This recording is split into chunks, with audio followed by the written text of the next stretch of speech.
aqui.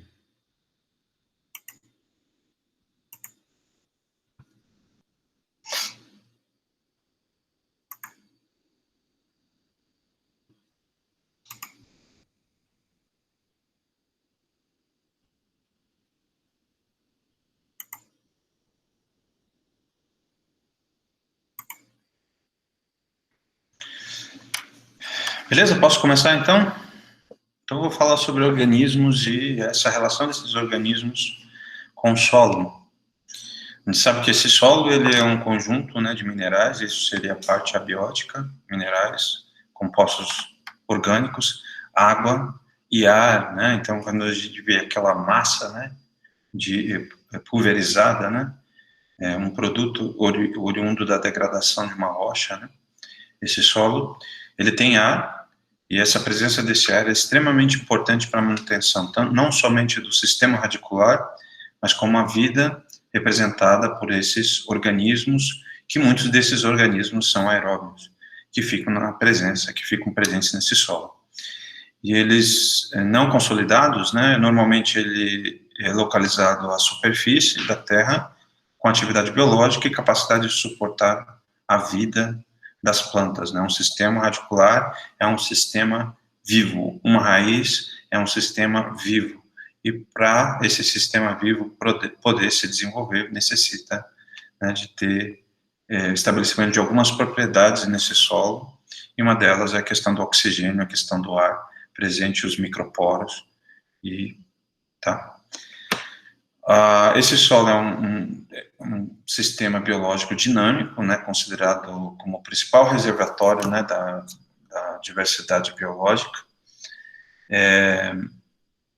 e a estrutura do solo possibilita essa criação nesses pequenos microhabitats para o desenvolvimento dessa população.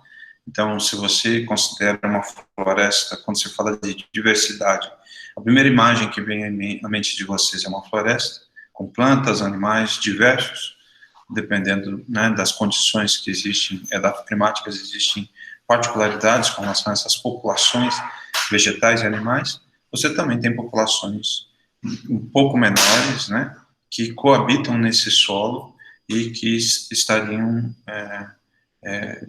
comparativamente ligadas, né, se existe uma importância com relação à reserva biológica, que você vê numa floresta, a diversidade de espécies de plantas e animais. Numa floresta, você também tem que, da mesma forma, tem que transferir essa forma de pensar para os solos também.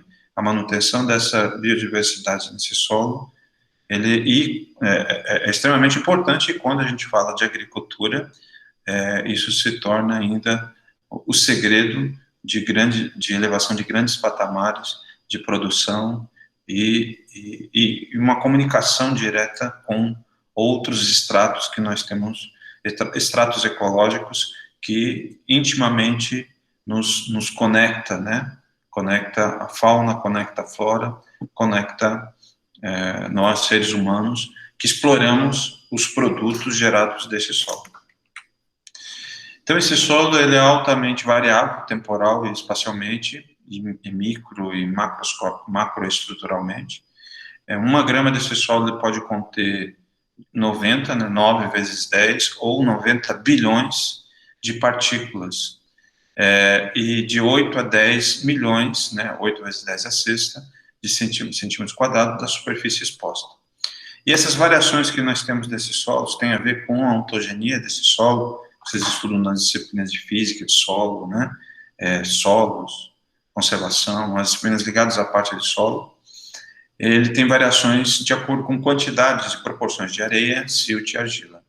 E essa areia, esse silt e essa argila, ele tem tamanhos diferentes, né? Nessa ilustração, vocês podem observar que a partícula de areia é muito maior que a partícula de silt, que fica numa posição intermediária, e menor ainda e o menor de todas essas partículas é a partícula de argila.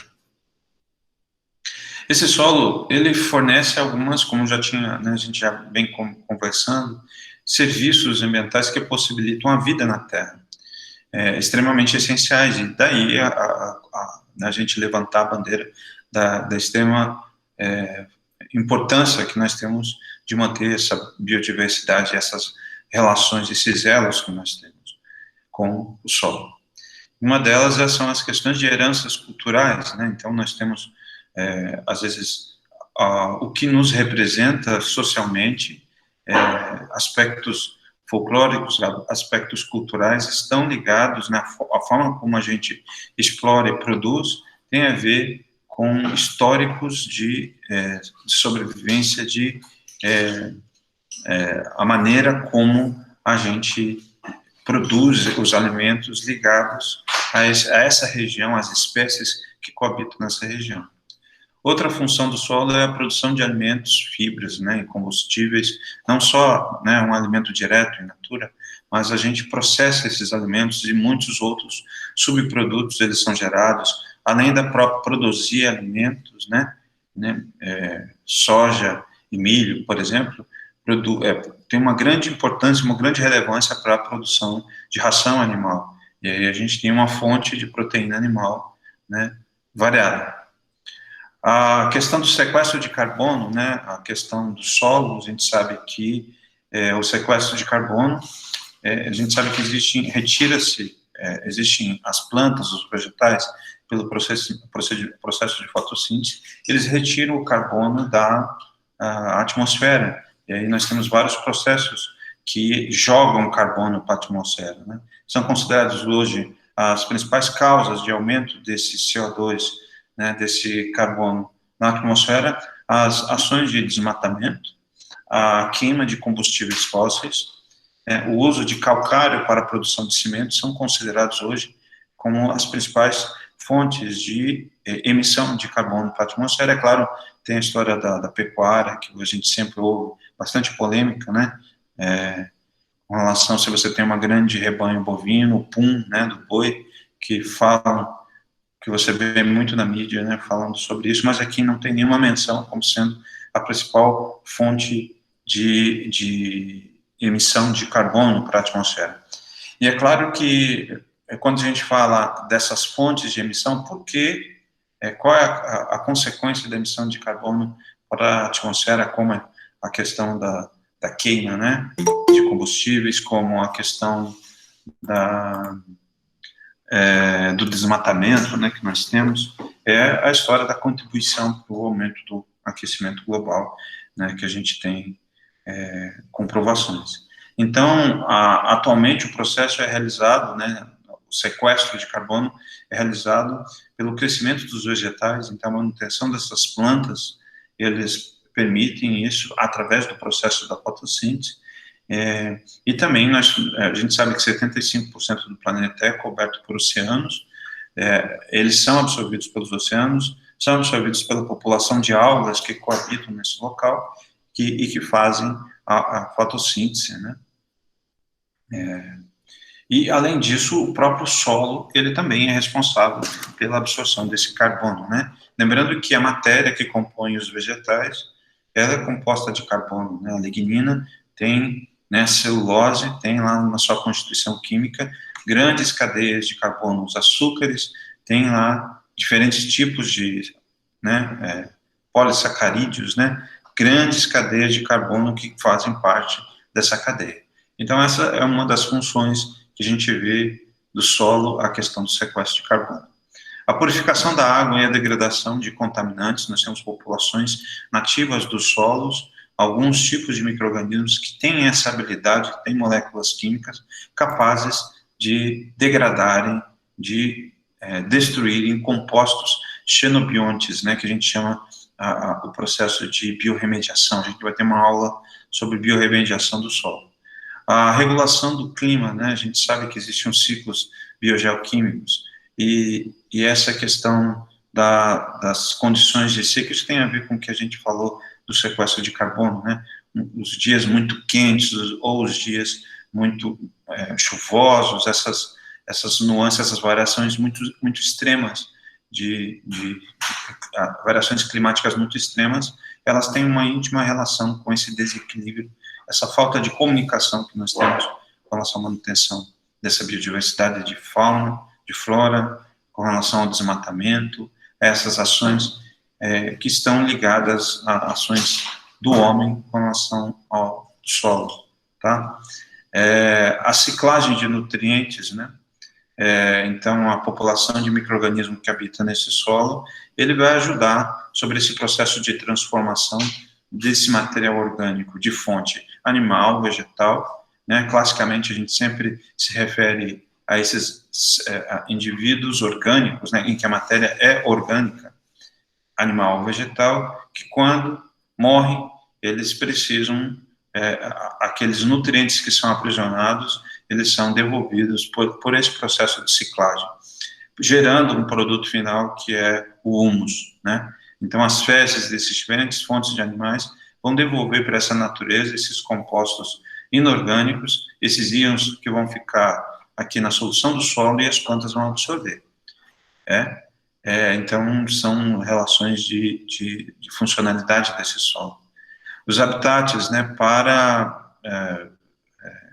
esses organismos coabitarem, para desenvolver, é outra função que nós temos desse solo, outro serviço ambiental que o solo presta para a vida no planeta. A regulação de enchentes, né, então a absorção de água, a gente sabe que quando as grandes cidades, quando você pavimenta, quando você concreta, né, uma grande área civil, né, a formação dos grandes conglomerados representados pelas grandes cidades, quando a gente vê notícias na TV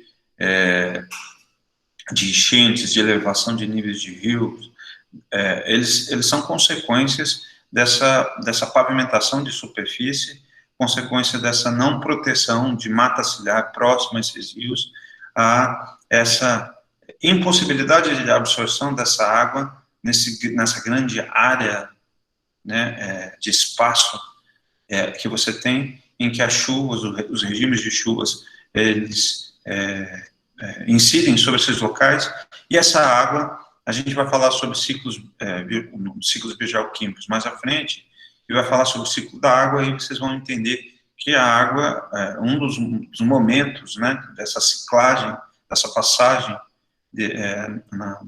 na Terra, você ter um espaço para que ela consiga absorver. E se você tem uma grande área que está pavimentada, que não tem, né, hipermeabilizada, que não tem como essa água circundar ou absorver, ser absorvida por esse solo, você vai ter consequências que estão relacionadas às enchentes, né? Então, isso é um ponto importante. Da mesma forma, a questão de manutenção de matas, né, próxima a rios, né? A fonte, né, de recursos genéticos e farmacêuticos, nós temos vários problemas da agricultura que foram resolvidos pela descoberta de populações de micróbios presentes naturalmente nesses solos. Se você for comparar os 3 tipos de ambientes, o ar, a água, a água e a terra, o solo, né, a terra, é onde você tem o maior reservatório dessas populações, dessas fontes de recursos biológicos e que podem ser, e que são utilizadas para indústrias farmacêuticas, para a indústria de genética, né, a parte de biologia molecular.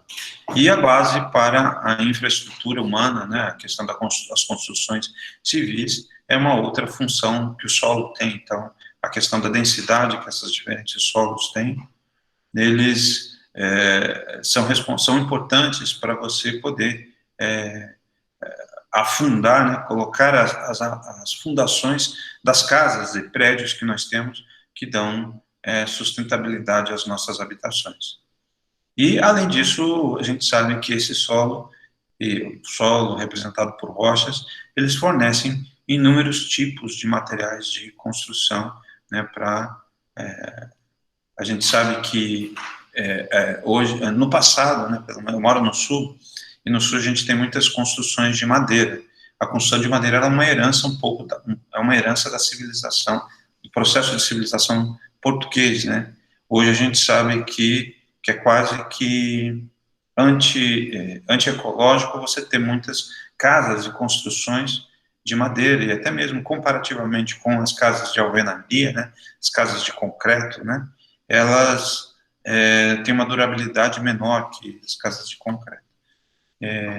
E considerando que também, né, essas casas de concreto, que não são compostos orgânicos, né, eles também sofrem ação de intempéries, ação de degradação de organismos também, né? É só que uma velocidade um pouquinho maior né, uma velocidade, desculpa, menor em relação à matéria orgânica que nós temos, como quando eu falei dos animais e dos vegetais, quando eles decompõem. Existe uma grande diversidade, né, de latossolos, né, cambissolos, solos letólicos, e com variações como são os perfis dos solos que vocês estudam. Então, essa heterogeneidade ela vai acarretar em comunidades variáveis, né, desses solos, e sobre esses diferentes perfis que nós temos presentes, nós temos uma constante incorporação, né, ou então, às vezes, alguns tipos, né, de perfis de solos que têm uma maior facilidade, uma maior incorporação de material orgânico nesses horizontes orgânicos, horizontes A, né, e assim sucessivamente. A gente sabe que a maior número, né, maior contingente, quantidade de população microbiana, ele está intimamente ligado nesse solo de horizonte A, que tem essas diferentes profundidades atrelado a esses diferentes perfis que eu estou mostrando para vocês, né? Perfis com diferentes características e diferentes tipos de solos que são respostas a uma questão de ontogenia, né? Uma questão de origem, a rocha de origem predominante naquele local vai formar esses diferentes perfis que nós temos, caracterizando essa heterogeneidade desses solos e, consequentemente, essas populações. Então, a população microbiana, ela vai reduzindo à medida que vai, né, seguindo em profundidade esses solos. Outra característica desses solos são as estruturas desses agregados, né, os organismos que são maiores, eles colonizam macroporos, e as células menores são colonizadas por ambos, né? Então, vocês têm diferentes nichos de ligação, em que você tem proporcionalmente, né, areia, silt e argila em quantidades variáveis, né? Então, e eles vão funcionar como um suporte físico para que haja aderência nessas condições, e atrelado a essas partículas, né, vocês vão ter a questão da presença de água, que é um componente extremamente importante.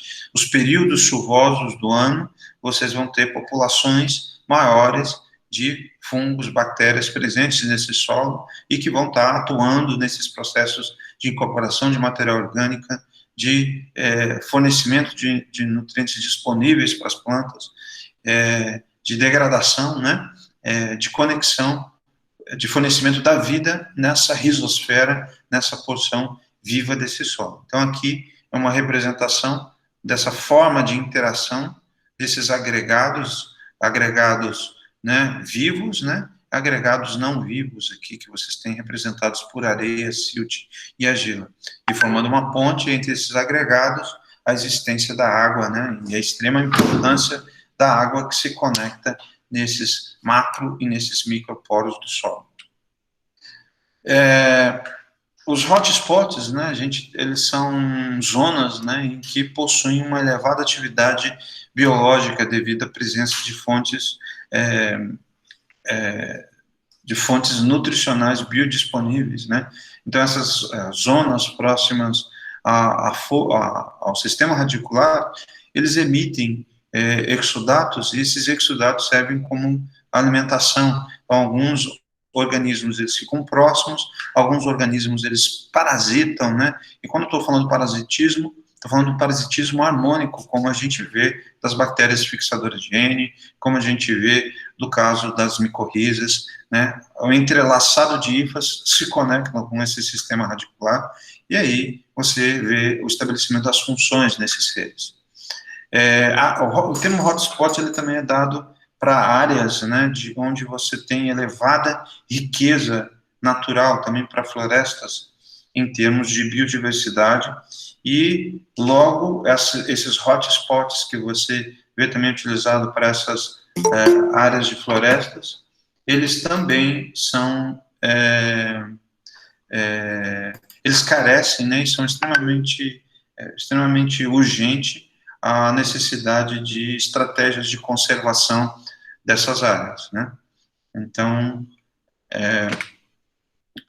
outro ponto importante é que o solo ele é composto dessas partículas minerais, né? Então, que eles têm essas diferentes proporções. Então, vocês vão ver nas disciplinas de solo que existem, na análise de solo, ela fornece informações como V%, que dá um índice de saturação de nutrientes minerais que existem nesse solo.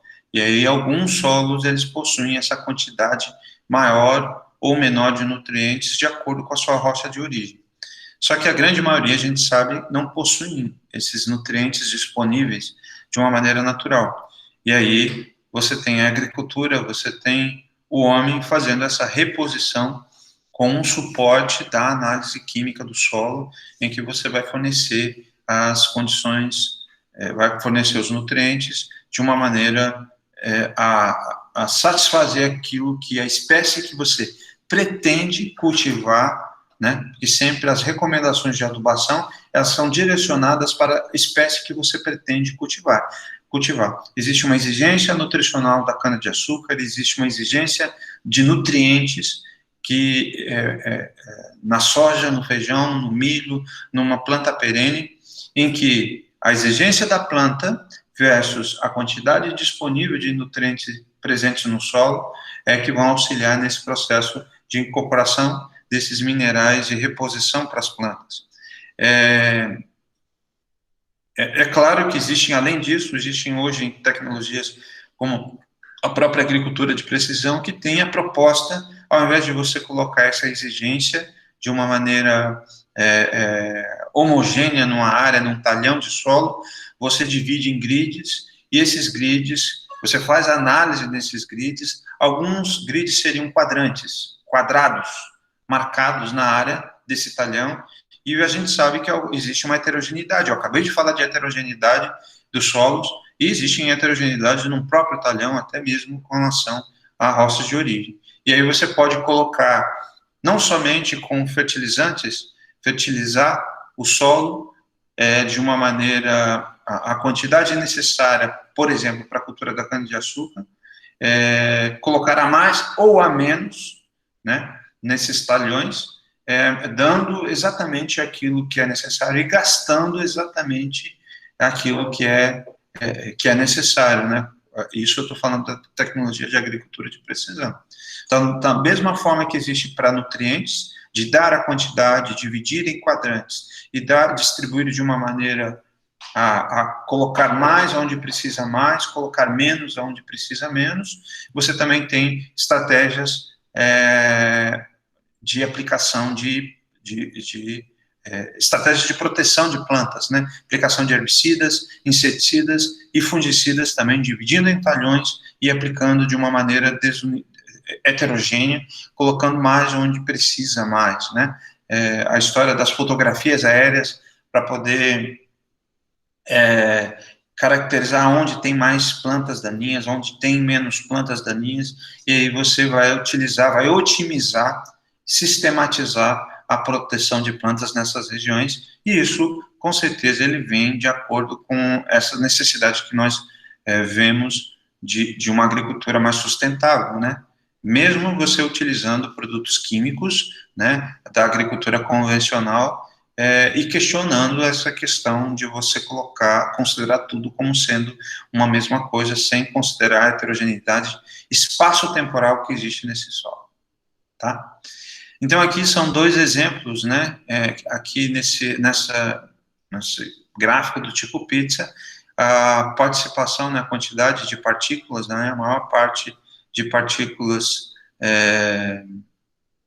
minerais, aqui do ar presente nesse solo, né, 25% de água e uma pequena porção de incorporação de material orgânico. E desse material orgânico, você tem aqui que a maior parte desse material orgânico é o produto final da decomposição, que está marcado em cinza aqui, que a gente chama. Então, que seriam os humus, né, o humus, que tem uma propriedade de melhoria física, né, da qualidade desse solo. A gente sabe, a gente pode atribuir a capacidade de uma planta de absorver nutrientes por dois aspectos. Uma são as cargas elétricas negativas presentes nas partículas de argila, e outra, as cargas elétricas presentes no humus, né? Então, essa capacidade, além de água e outros efeitos que vocês vão observar, o humus ele vai ter essa característica de casada com a questão de carga elétrica, né, das partículas de argila, de você ter essa melhoria dessa qualidade. Um solo que você tem uma grande quantidade de areia, você precisa de humus incorporado nesse solo para melhorar a quantidade de cargas elétricas, para que os nutrientes que forem incorporados, né, que eu acabei de explicar para vocês, nutrientes que são, de certo modo, repostos de uma lavoura após a outra, eles não sejam lixiviados, eles fiquem aderidos a essas cargas, tanto oriundas, né, do humus, quanto oriundas de partículas de argila. Além disso, né, esse material orgânico que nós temos, falando de uma maneira genérica, você tem uma pequena proporção aqui de raízes nas plantas, uma outra pequena proporção aqui em amarelo, onde você tem os organismos desse solo. Organismos não somente aquilo que é microscópico, né, embora eles sejam tão essenciais e importantes, mas vocês têm outras categorias de organismos presentes nesse solo. Tá? Então, se eu perguntar para vocês, né, lá no Moodle, né, quais são as proporções, os componentes que fazem parte do solo, seriam isso, né? Seriam esses. A partícula, essas diferentes proporções de partículas minerais, isso é uma generalização, né? A partícula de material orgânico, a presença de ar e água, e o material orgânico composto, em sua maioria, de humus, de raízes e de organismos. Outros fatores que regem a diversidade microbiana do solo, né, são questões ligadas ao potencial redox, né, potencial óxido redutor, né, que nós temos desses solos, também chamado de ORP. Ele é uma tendência, né, o potencial redox é uma tendência de uma espécie química de adquirir elétrons e, assim, consequentemente, reduzir esses elétrons. E cada espécie, ela tem o seu potencial intrínseco de redução, cada molécula química que vai estar presente nesse solo, que está interligado com os nutrientes que a gente estava falando, ele tem uma capacidade de reduzir essa espécie no solo, tá bom? Então, além disso, nós temos de outros componentes que representam a diversidade microbiana que vão dosar que vão explicar esses diferentes perfis de populações, de espécies que ficam presentes nesses solos, a questão da atmosfera, né, a questão da quantidade de água, regime de águas, a questão dessas condições de temperatura dentro das estações do ano, a quantidade de concentração hidrogeniônica, então, ligada a questão de ser um solo com característica mais ácida ou um solo de característica mais neutra ou básica, e as fontes de carbono, as fontes de energia, vão explicar a presença dessa diversidade microbiana, esses são os fatores abióticos que explicam essa diversidade microbiana no solo. Beleza? Deixa eu colocar aqui o chat para acompanhar o que vocês colocam.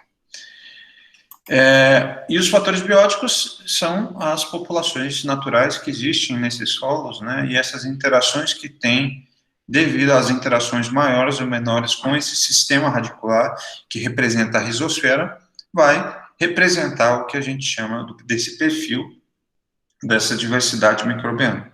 Então, vocês poderiam me perguntar, professor, eu vou numa área plantar soja, numa outra área eu vou plantar feijão, eu vou alterar essa diversidade microbiana? Sim, as atividades de produção agrícola, eles vão mudar esse perfil dessa diversidade à medida que você não satisfaz essas características, né, que favorecem essas populações. Então, se eu tenho uma diversidade, diversidade é indivíduos diferentes que coabitam no mesmo espaço, no mesmo perfil do solo. Então, você tem diferentes plantas, e essas diferentes plantas irão satisfazer diferentes tipos de micróbios. Se você pega e planta tudo cana, você tem uma mesma homogeneidade de um mesmo grupo vegetal. E isso vai satisfazer um determinado perfil e logo você vai perder um pouco dessa diversidade devido ao tipo de sistema radicular, o tipo de organismo, de planta, de vegetal que você colocou espacialmente nesse local, tá? Ah, mas então, professor, eu posso, mas eu não posso tentar produzir cana, produzir soja, produzir milho e tentar manter essa diversidade microbiana. Então, as estratégias que a gente tem, por exemplo, o plantio direto, a incorporação de palhada, né? Essas outras estratégias preservacionistas que estão atreladas, que foram agregadas ao sistema de produção agrícola, são formas de tentar se aproximar dessa manutenção dessa diversidade e tentar colher aspectos positivos em frutos, né, na agricultura. Então, ela tem um pouco desse outro viés, né? Então, de um momento que você colocou uma mesma espécie vegetal que favorece uma mesma espécie de micróbio ou até mesmo macro-organismo e que vai provocar um distúrbio, gerando pragas, doenças e plantas daninhas, pragas, doenças e plantas daninhas que destroem as produções, eles são respostas a esse favorecimento de uma determinada população de um organismo naquele espaço, ecologicamente falando.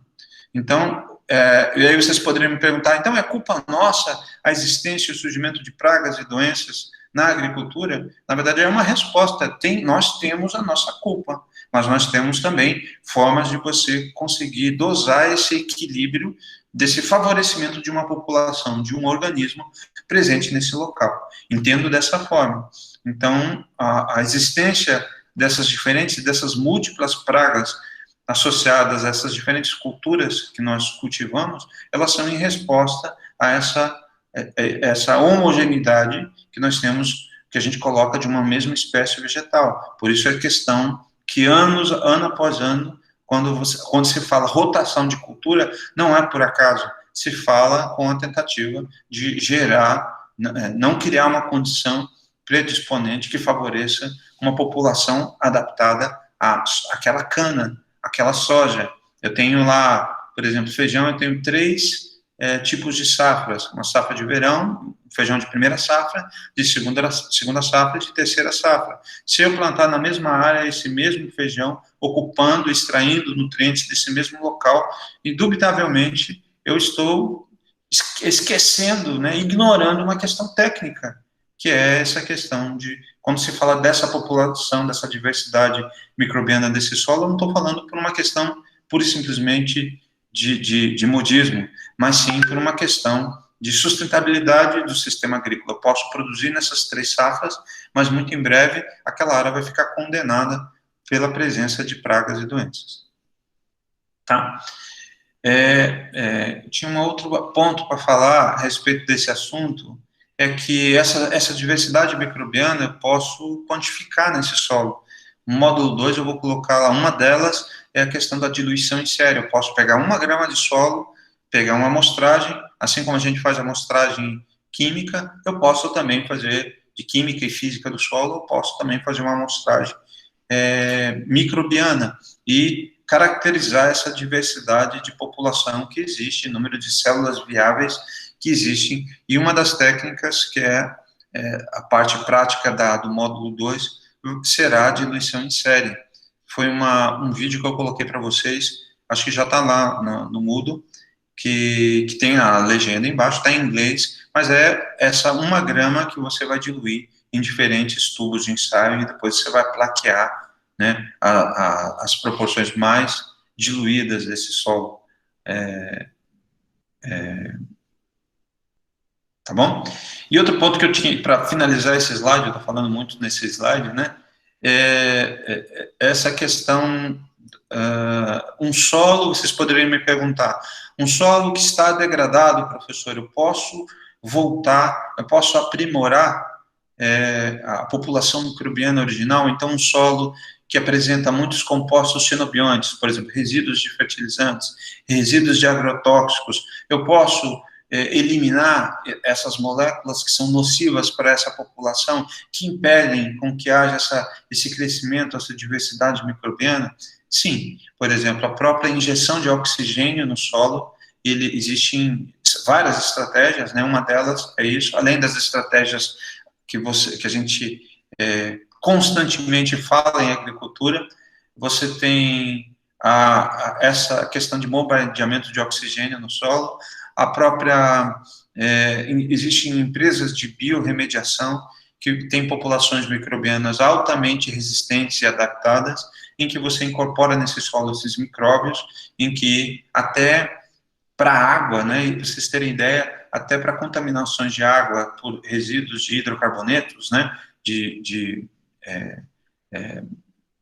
combustíveis, você tem micróbios, populações de micróbios que são utilizadas para realizarem a biorremediação desses solos, tá? Então, nem tudo está perdido. Então, se eu errei, existem formas de eu conseguir, formas que vocês vão estudar muito na disciplina de conservação de solos, formas outras ligadas à parte de biorremediação, à parte de você dar uma condição para populações elas degradem essas moléculas estranhas, né? Porque é isso, moléculas, compostos xenobiontes são moléculas estranhas nesse solo. A temperatura do solo, ele modula a atividade microbiana e ele vai afetar a velocidade dessas reações físico-químicas celulares, ele vai influenciar essa degradação dos compostos complexos. Eu acabei de falar para vocês de alguns, né, compostos xenobiontes também podem ser degradados por esses micro-organismos, é claro, associados a uma condição de temperatura. E existem os micro-organismos que são adaptados às diferentes faixas de temperatura, né? Nós temos alguns períodos do ano em que vocês têm, né, ou então vocês têm faixas de temperatura em que vão selecionar populações diferentes. E essas populações, elas são ditas, né, populações de organismos que ficam numa situação numa amplitude mais fria, então temperaturas de menos 10 até 20 graus, né, ou até mesmo 10 graus, são os psicrófilos. Em alimentos, vocês têm lá na geladeira os micro-organismos que degradam a comida que fica na geladeira, eles são chamados de psicrófilos. A grande maioria dos micro-organismos, eles estão numa faixa são adaptados a uma faixa de 10 graus a 40 graus. Fora isso, nós temos organismos que são chamados termófilos, né? Quando a água ferve, a água chega a 50 graus. Então, ele está dentro dessa faixa, sobrevive a 40 a 70 graus Celsius. E aí, além disso, existem micro-organismos que são chamados hipertermófilos, né? Que ficam de 70 até a 90 graus Celsius. Então, essas populações de micro-organismos que vocês vão encontrar nesses solos. Lembrem aqui, ó, né, a questão da biologia molecular, o PCR, existe uma enzima chamada TAC polimerase que foi tirada de uma bactéria que está dentro dessa faixa, né? Se você for imaginar uma bactéria, por exemplo, psicrófila, se você deixar ela dentro de uma faixa muito alta, o que vai acontecer? Todas as suas proteínas irão se desintegrar, vão se destruir e o organismo vai morrer. No caso as proteínas, né, de um organismo hipertermófilo, elas não se degradam, elas são resistentes, ultra resistentes. Então pegaram lá uma enzima, né, um material para a reação de PCR. A reação de PCR, né, é uma forma de você amplificar. Amplificar significa produzir várias cópias de um fragmento de DNA, de um gene de um organismo. E o advento da biologia molecular, esse tipo de reação de PCR, lembrando que o PCR é a mesma reação que agora vocês estão fazendo quando vocês enfiam um canudinho no nariz para verificar se vocês têm Covid. Alguns de vocês tiveram Covid? Sim ou não? Coloquem aqui para mim. E alguns de vocês fizeram o teste? Ninguém fez? Tá todo mundo blindado. Algum de vocês tomou vacina? Também não, né? Conhecem alguém que tomou vacina? Eu conheço. Minha mãe já tomou 2. Não tem nem vacina, né, Felipe? É isso aí. O pai tomou, o pai do Guilherme Scramin. Laciele tomou também. Logo, logo ela, se Deus quiser, o avô de vocês, né? Tomou. E por que que uma pessoa que toma vacina, mesmo assim, ela não pode, assim, afrouxar esses sistemas de isolamento social e usar a máscara? Por que que não pode afrouxar? Você sabe?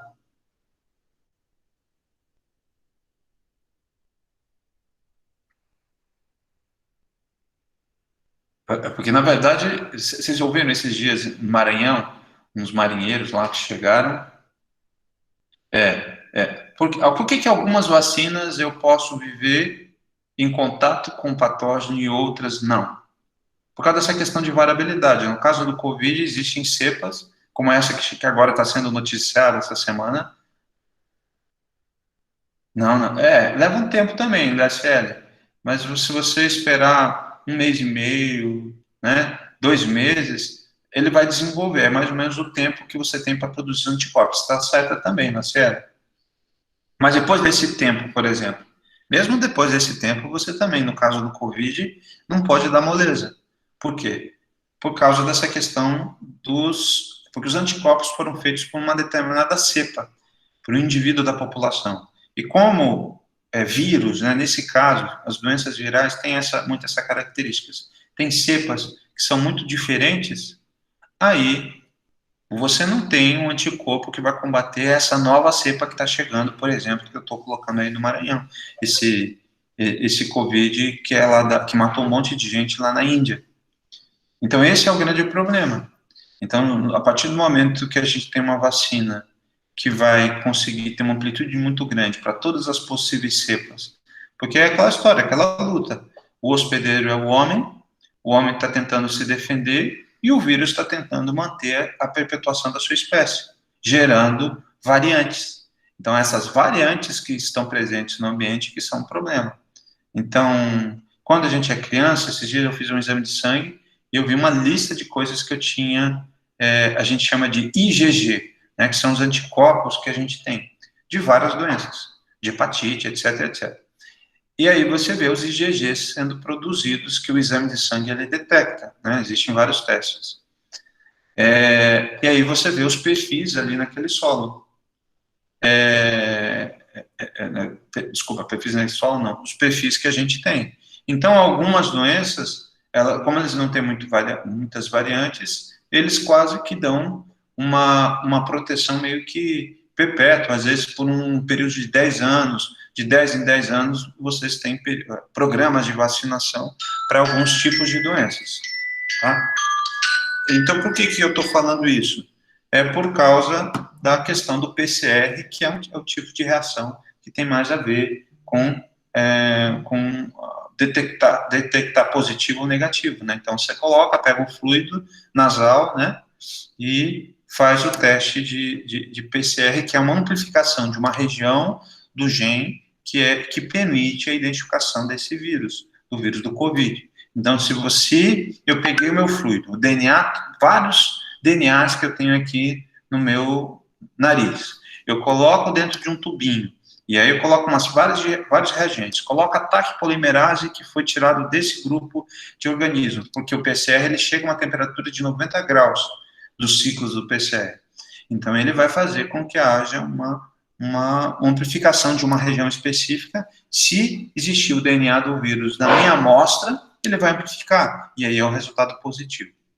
Tá bom? Eu vou colocar um vídeo para explicar um pouquinho melhor, porque eu sempre explico sobre PCR lá em micro geral. Eu vou explicar mais sobre PCR aqui para vocês, no módulo 2, para vocês terem uma ideia.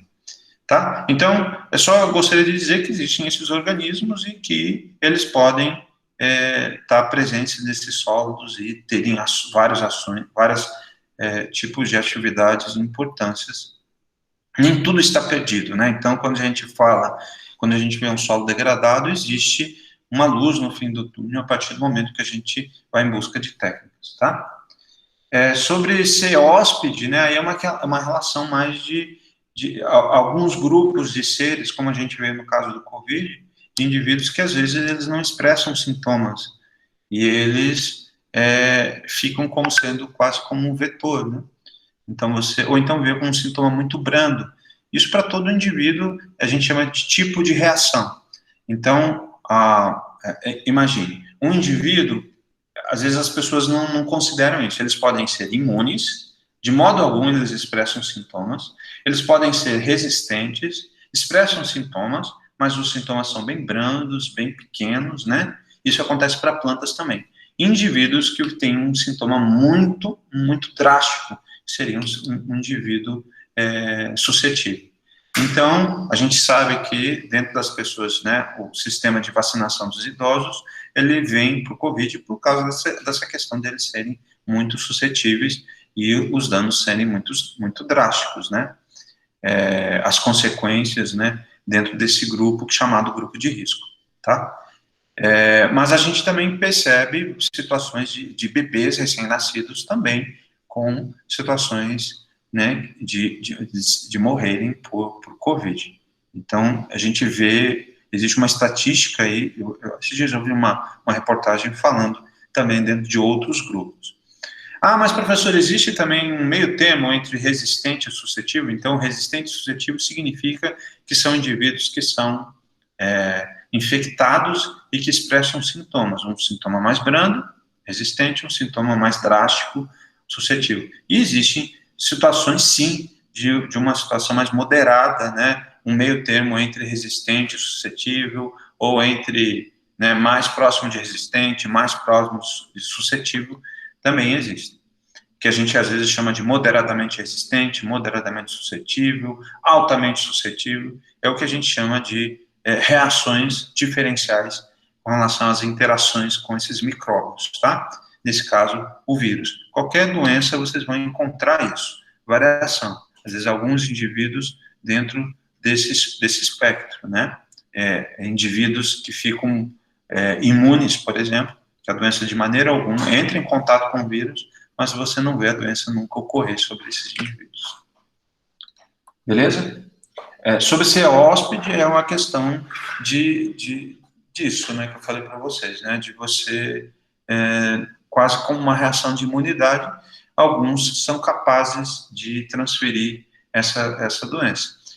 O vírus HIV, por exemplo, né, então existe um período em que o indivíduo adquire o vírus HIV, ele pode transmitir pelas relações sexuais, de diferentes formas, né? Contato sanguíneo pode transferir.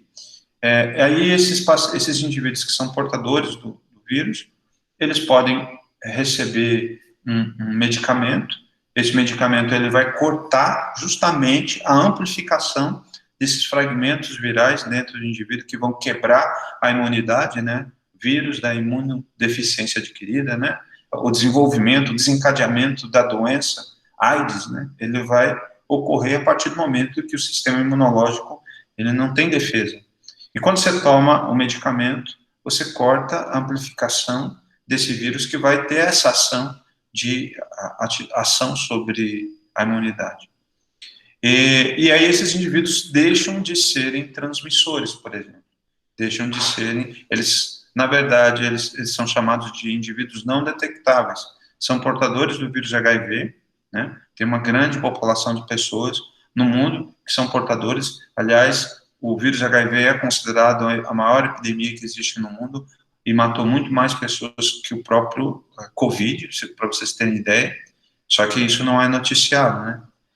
Até mesmo por causa das questões de preconceito atrelados à doença. E o indivíduo, olha que coisa extremamente interessante, que às vezes as pessoas agem com preconceito, né?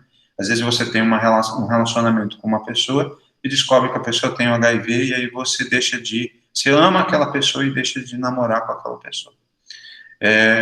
Hoje, né, devido aos medicamentos que existem, um indivíduo que é portador do vírus, que é indetectável, né?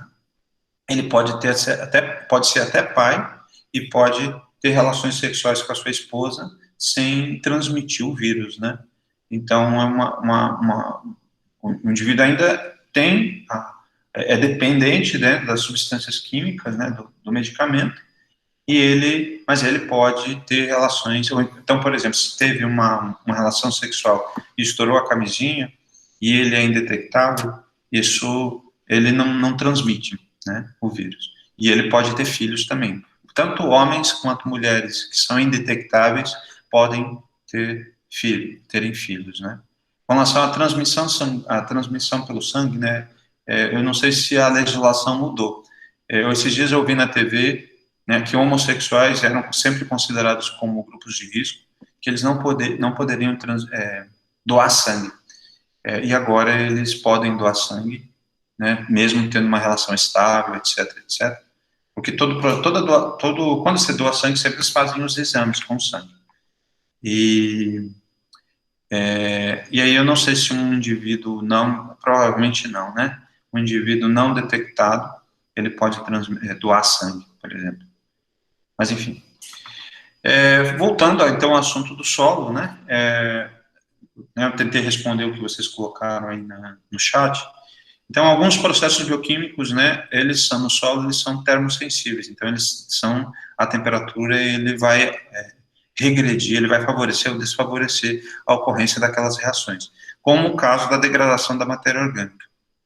A atividade microbiológica, ela é mais intensa em temperaturas maiores, dentro das faixas desses micro-organismos mesófilos, que são a maioria dos micro-organismos que existem no solo. As maiores taxas de degradação em áreas e épocas mais quentes, né, do ano é onde vocês vão observar a degradação. Então, agora vocês estão observando que à noite, né, aqui no centro-oeste, embora durante o dia temos temperaturas quentes, mas nós temos agora uma média de temperaturas mais frias. Então, provavelmente, esse período do ano você tem uma degradação de material orgânico mais lento, tá? A ciclagem de nitrogênio, ela é executada por vários grupos, né? E a produção de nitrogênio, você sabe que nitrogênio é um macronutriente muito importante para os seres vivos, e a amonificação, né, que é esse processo de produção de amônio, ela é executada por vários grupos de micro-organismos, e ele é estável durante o ano. Então, nesse caso, a amonificação, ela não modifica por relações de temperatura. A nitrificação, né, então, lembrando, né, quimicamente, NH4 é o amônio, NH3 é a amônia, né, e NO3, né, NH4, né, amônia e NO3, que seriam as formas nitrato assimiláveis, né, e essas formas, elas são termosensíveis, né, durante o processo de atividade microbiana. Então, a nitrificação é realizada por poucos grupos que são dependentes, né, de temperatura, são termosensíveis. O resultado é que você vai ter um acúmulo de amônio muito maior nos solos quando ocorre esse processo de degradação nos solos temperados no outono e primavera, por causa da questão, né, a amonificação não depende de temperatura e a nitrificação, ela depende. Nitrificação é o processo de produção, né, é um processo químico e biológico, né, então é um processo que é mediado por micro-organismos para a formação do nitrito, né, nitrificação, formação de nitrito do solo. E aí isso é desencadeado por pela ação conjunta de bactérias nesse solo. E essas bactérias são quimiosintetizantes, formando, né, os nitratos, né, quimiosintetizantes nitrificantes, né, que na verdade seria o termo técnico para esses tipos de bactérias, que tem uma ação de conversão dessa amônia aqui, que é produzida, né, que é sistematizada. Então, vamos imaginar, um material orgânico que decompõe, né, um animal morto, um pasto ou fezes que decompõe nos períodos frios, ele vai produzir uma grande carga de amônio. Quando você tem uma temperatura mais favorável, ocorre a atividade dessas bactérias, né, essas bactérias quimiosintetizantes, nitrificantes, que vão transformar essa amônia, né, em nitrato, e isso vai ocorrer nessas etapas que a gente vai encontrar, tá? Lembrando que essa amonificação é uma decomposição, né, do produto, gerando a amônia, né, e a amônia é representada por NH3, tá? Não confundam, anotem no caderno de vocês, NH4 amônio e NH3 amônia. Então, e essa amonificação, ela vai especialmente pela ação de bactérias sobre a matéria orgânica que contém uma fonte de nitrogênio. Se o material orgânico não tiver nitrogênio, não vai gerar amônia, né? E isso se dá no solo, tá? Então, essas são reações que são atreladas às condições de temperatura extremamente importantes. Isso é muito importante, gente. Dê especial atenção a esses processos. E ainda eu nem coloquei nesse slide a história da desnitrificação, né? Eu estou só me referindo à questão de nitrogênio oriundo da decomposição de material orgânico. Eu não estou me referindo né, do N2 indo para o solo, né? Mas desse nitrogênio que fica no solo, dessas formas que são assimiláveis pelas plantas e que vão compor compostos orgânicos essenciais para o vegetal, existe também esse nitrogênio, micro-organismos que fazem um processo de desnitrificação, que tem um pouco a ver com a aula de ciclo biogeoquímico, né, ciclo do nitrogênio. Desnitrificação é essa etapa ao contrário, né? Esse nitrogênio que está no solo, nesse nitrato, ele transforma em N2 e joga o nitrogênio para a parte aérea. Também a gente vai ver com maiores detalhes mais à frente, tá? Então, o que é importante, se a aula de hoje é sobre organismos, entendo que nitrogênio e organismo tem tudo a ver, temperatura tem tudo a ver, né? Que vai existir um acúmulo de amônia, né? No solo, porque é independente de temperatura, e depois de um determinado período do ano, que tem uma temperatura mais favorável, você vai ter a atividade microbiana produzindo nitrato, tá? Então, aqui, NH4, amônio, né, sendo gerado, e NO3, nitrato, tá? Que vocês vão ter, e essas duas formas são as formas termosensíveis, tá?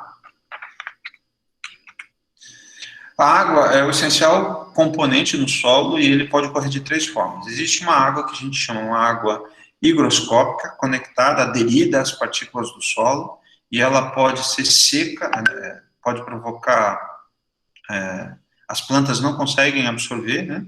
Existe a água capilar, que fica contida nos macroporos, e a água gravitacional, que seria uma água livre, né?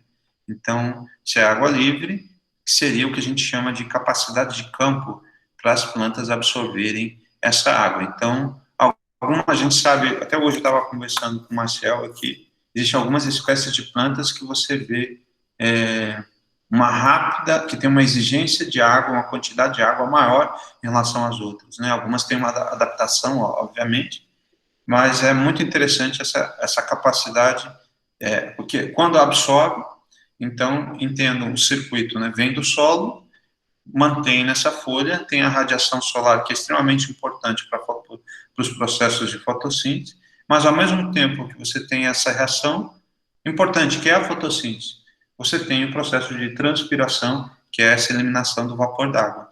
E essa água que vai embora, transpirou essa água, né? Jogou a água para fora, imediatamente já tem uma comunicação com o sistema radicular para ter uma substituição. E se não tiver água no sistema radicular, você vai ter uma murcha.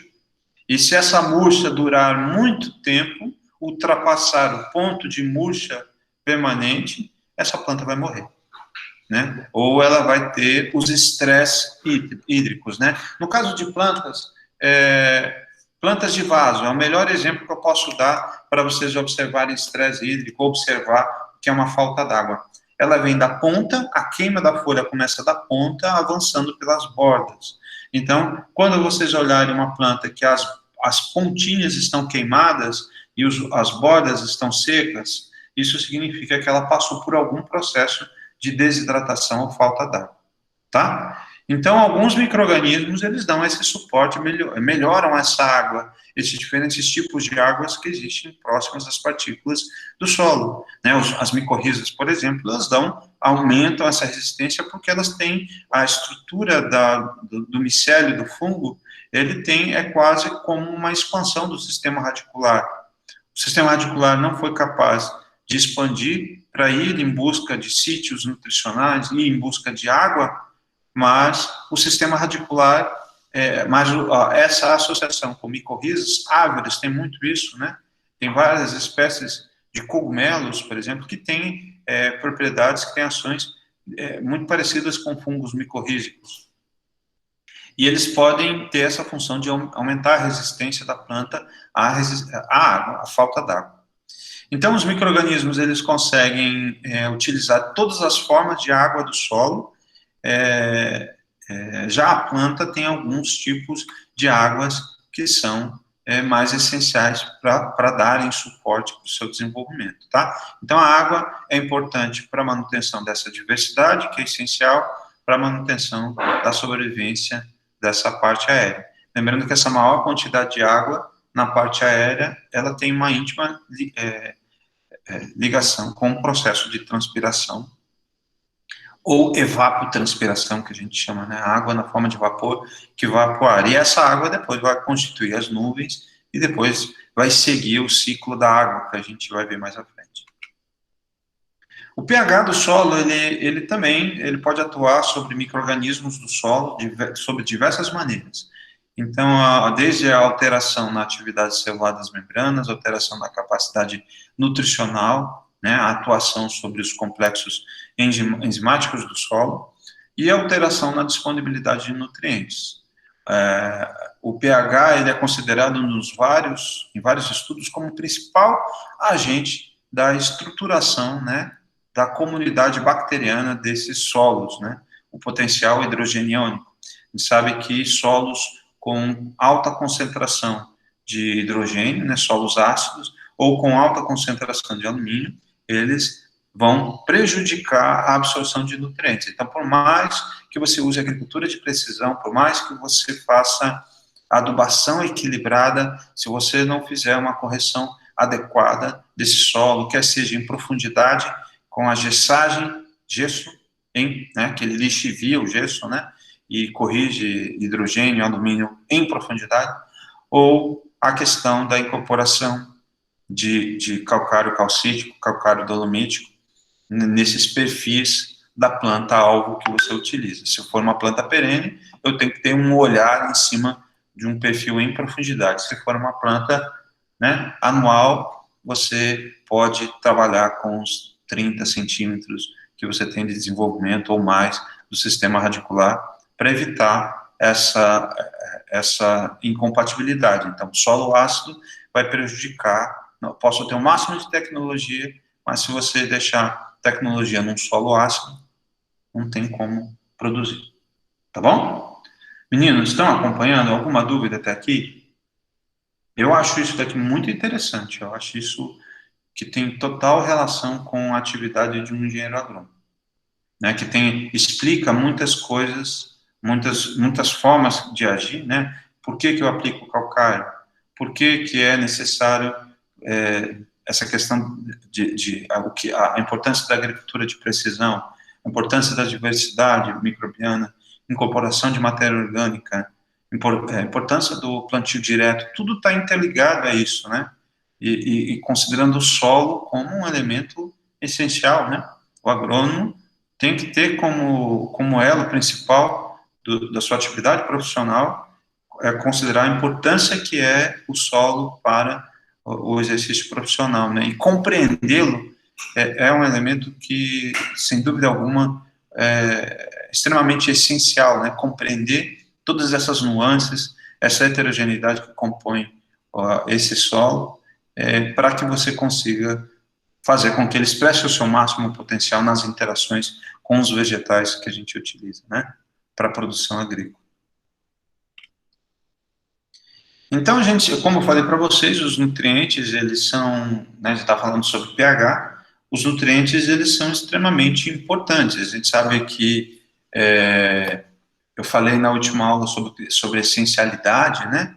Sobre fundamentação biológica, sobre a questão do quimismo, né? E coloquei um pouco disso nas questões de múltipla escolha para vocês lá. Isso é extremamente importante, né? Isso foi importante para alavancar, né, os sistemas de produção agrícola, a agricultura, né, no século XIX para cá. Mas esses nutrientes, eles são absorvidos de formas diferentes, a gente sabe que tem influências do pH, e cada um, ele sofre de maneiras diferentes. Então, esse aqui é um gráfico, provavelmente vocês vão ver repetido esse gráfico, né, a respeito da disponibilidade de nutrientes em diferentes faixas de pH, né. Então, por exemplo, vamos imaginar um molibdênio e o cloro, eles só aumentam, né, à medida que você aumenta a faixa de pH para 8. Já o ferro, o cobre, já é quase que o contrário, né? A disponibilidade de ferro, cobre, manganês, à medida que o solo fica mais básico, né, ou neutro, né, ele vai reduzir. O fósforo, né, que é tão importante para a produção, né, tem a ver com o aspecto de reprodução das plantas. O fósforo, ele aumenta quando você consegue deixar o solo a uma faixa até de 7, e depois ele reduz a disponibilidade de fósforo. Então, um solo muito básico vai prejudicar a assimilação de fósforo pelas plantas. O nitrogênio, o enxofre e o boro também, eles aumentam. Então, você aplicou calcário, aumentou, né? Ficou numa faixa de 6 a 7, né? Quando chega aqui 7,2, ele começa a cair até 8, começa a cair a disponibilidade de nitrogênio, enxofre e boro. Já a questão do alumínio, né, ele só reduz, que é tóxico para as plantas, reduz na faixa de 6 a 7. E, desculpa, alumínio, deixa eu ver esse aqui.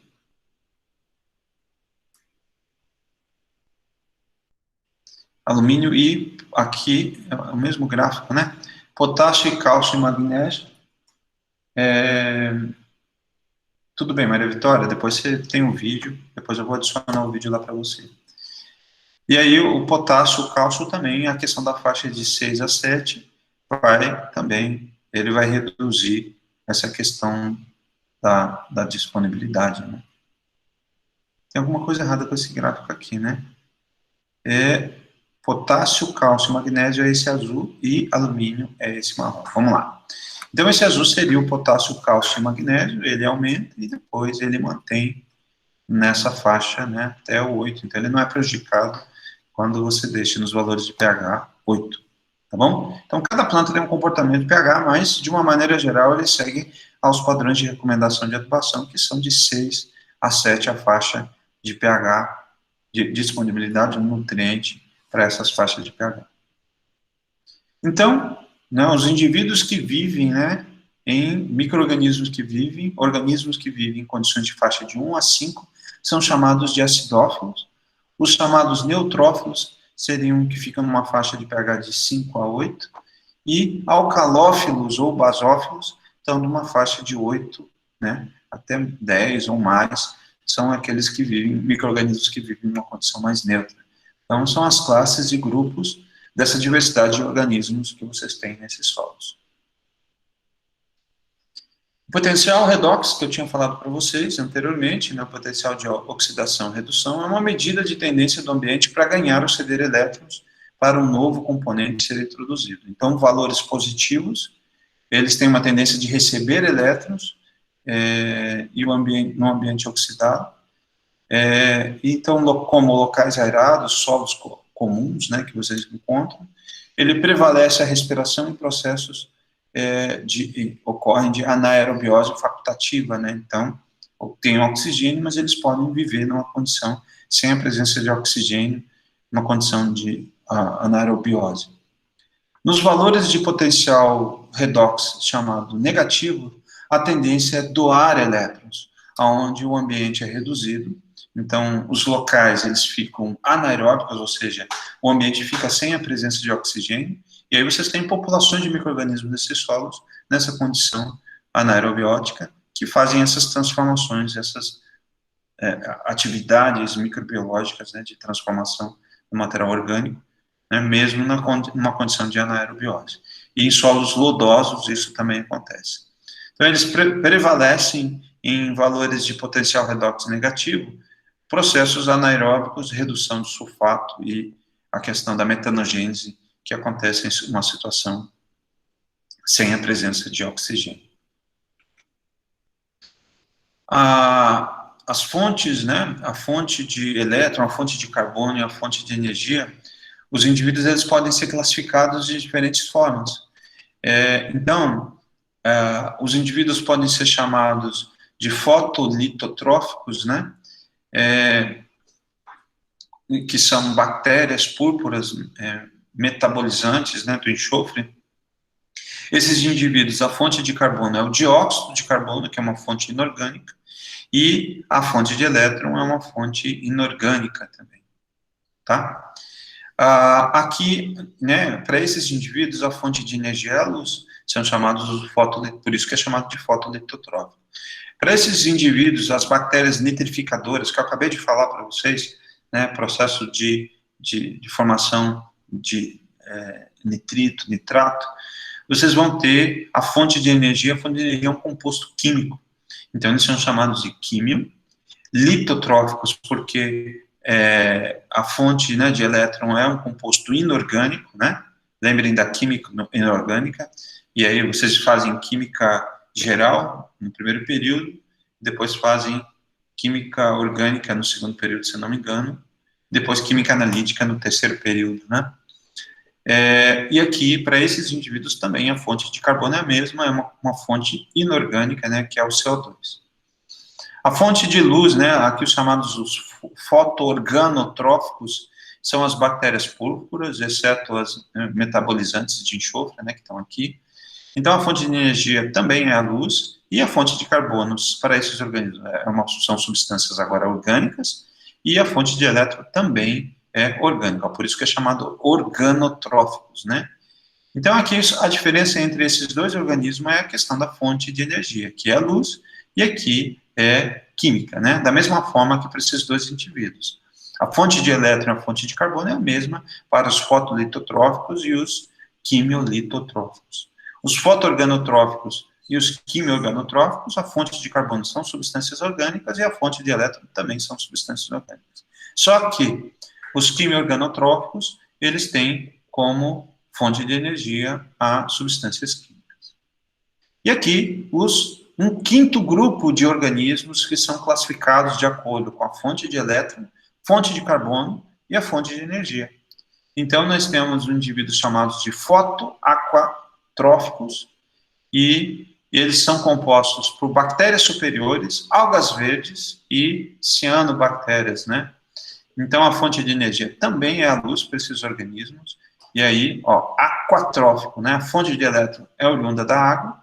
E aqui a fonte de carbono é oriunda do dióxido de carbono, que, na verdade, o CO2 é um composto inorgânico também.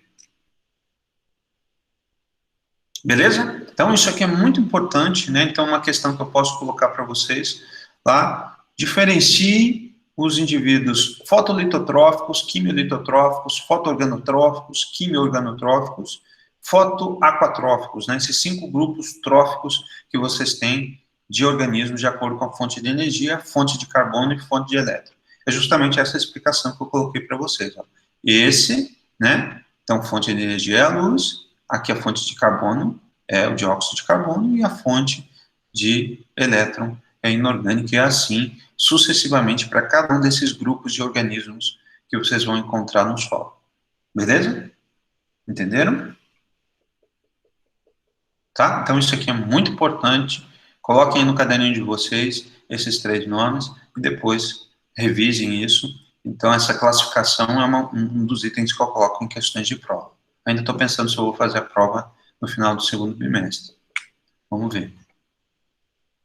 A biota do solo é a vida, né, do solo, os organismos vivos, os seres vivos, e agora seu estudo ele pode ser feito por grupos de organismos, fauna e micro-organismos, né, tem um tipo de prática que eu vou colocar para vocês no módulo 2, que é pitfall, que é eu vou pedir para vocês acharem uma área de floresta e realizarem esse ensaio e colocarem, né, uma solução de água com sabão e deixarem lá, e aí depois tirarem uma foto, separarem em grupos de organismos. É uma forma de você caracterizar a biota que existe naquele local, que vai cair nessa armadilha. É feita com garrafinha de, de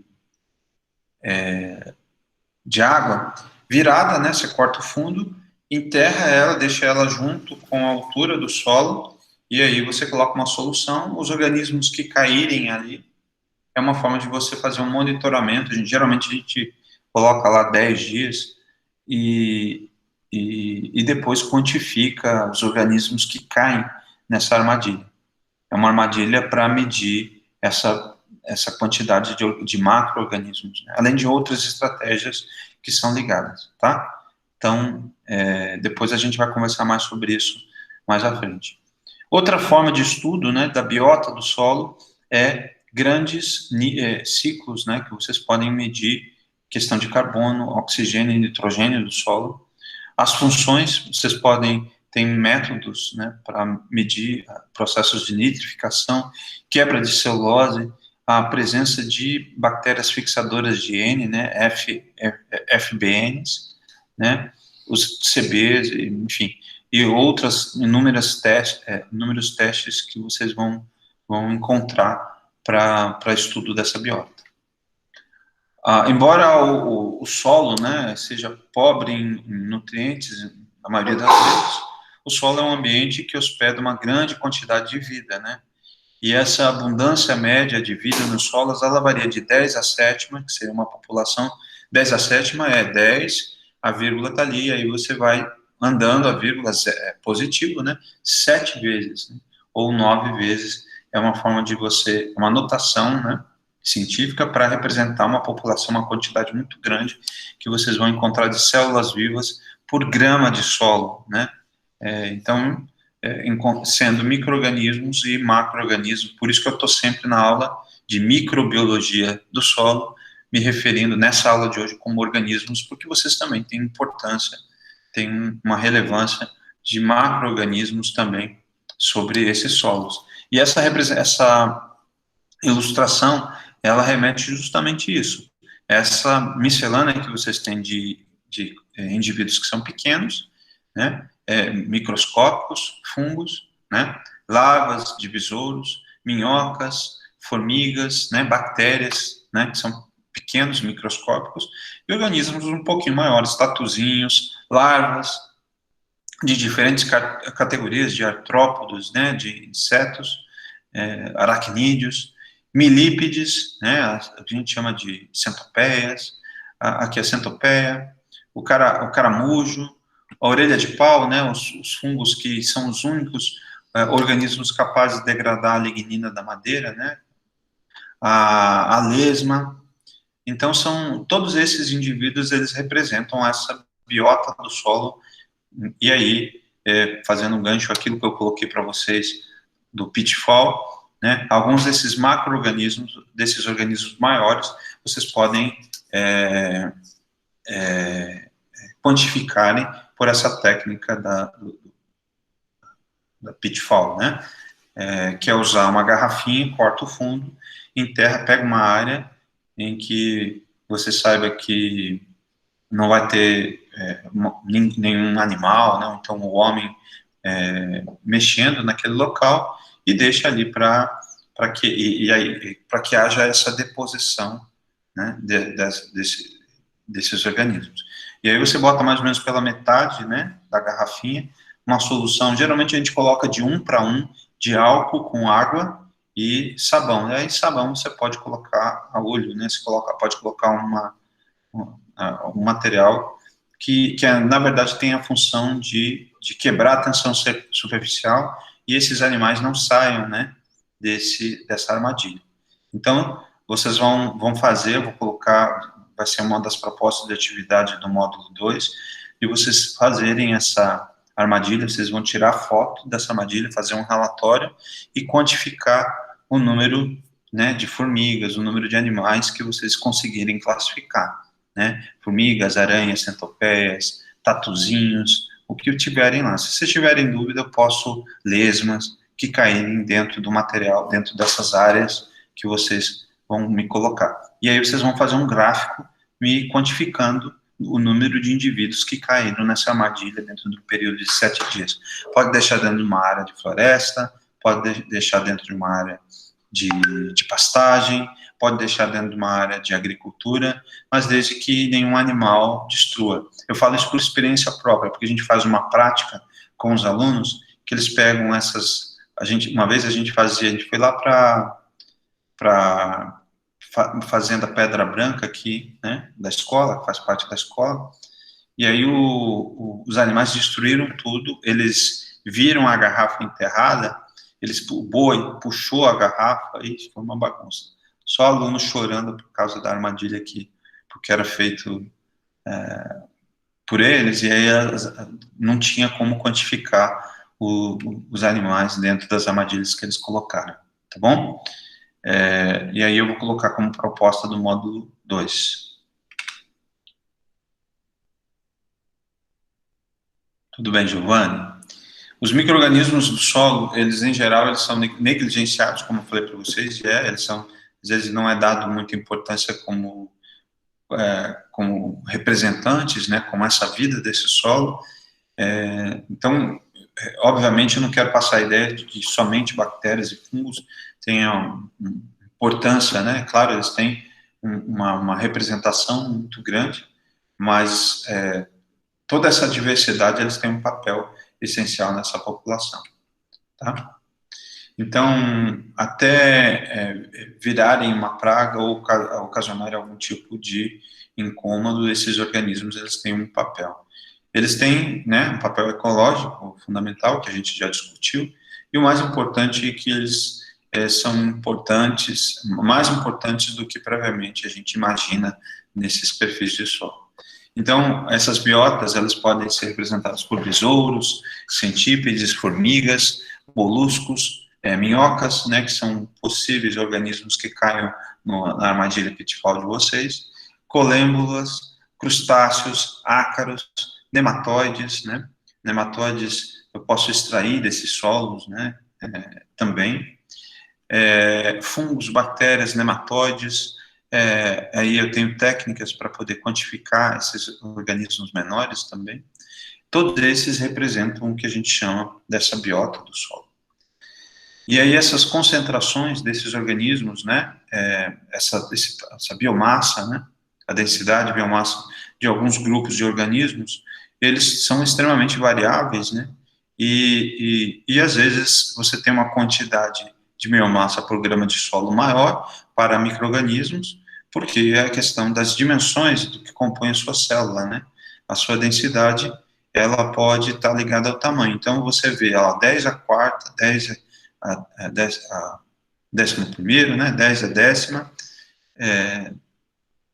de algas, de fungos e bactérias, onde você tem uma densidade maior, por causa de uma relação de tamanho, uma biomassa também maior, e aí protozoários, rotíferos, né, numa proporção muito, algas e protozoários muito próximos, lembrando que protozoários são grandes predadores de bactérias, aqui proporções de 10 a quinta, 10 a sétima, né, reduzindo aqui, de organismos maiores, como cupins, formigas, coleópteros, né, que seriam os possíveis indivíduos que vocês vão encontrar lá na armadilha pitfall. Eu vou digitar aqui para vocês, pitfall. É o nome né, o tipo de armadilha que a gente usa para caracterizar essas populações. Então, o olhar basicamente vai ficar em cima dessa macrofauna. A parte da diluição em série é a técnica que vai ficar para quantificar e ter uma ideia sobre biomassa e densidade de bactérias, fungos, né, algas não, porque as algas não vão crescer no meio, mas aqui bactérias e fungos vocês vão ter desses solos de vocês. Olha, então, a aula de microagrícola, nessas duas aulas que nós já temos duas técnicas importantes para caracterizar um ponto que a gente vem discutindo nesse segundo encontro da aula de hoje, que é a diversidade. A técnica pitfall para macrofauna e aquela questão da diluição em série para bactérias e fungos, tá? Então, gravem bem isso. Então, isso é um ponto chave importante da disciplina ligado à parte de microbiologia do solo.